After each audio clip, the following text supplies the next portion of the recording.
Well, welcome to Found in Focus. Recently, I had the privilege of interviewing my son, Curtis Hartshorn, and he certainly has an amazing identity story, an amazing book. You're going to want to check out that interview because he not only packs his own story, but he really has a deep understanding of what it means to be found in our relationship with Jesus, to discover all the purpose and plans that God has for our life. And one of the verses that really stood out to me as I was chatting with Curtis is actually part of some of my favorite verses in Scripture from 2 Peter chapter 2, verse 3. It says, by his divine power. So this is sort of this idea that we sometimes feel like we don't have what we need to live the Christian life that we want to live powerful and effective. Like maybe that's for those, super Christians, but we're just ordinary, right? Well, listen to what this says. It says, by his divine power, not by yours or mine, God has given us everything we need for living a godly life.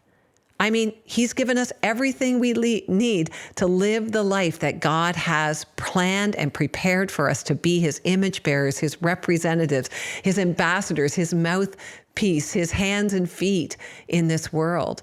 So it's really not about your own power. It's about his divine power.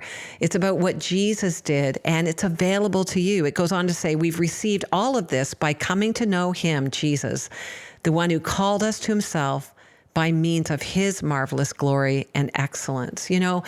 Anything we do in this life, it's really not about us. And the more you find your identity, your value, your worth in a relationship with God, you realize it's less about you and more about him. But actually, he loves using you uniquely.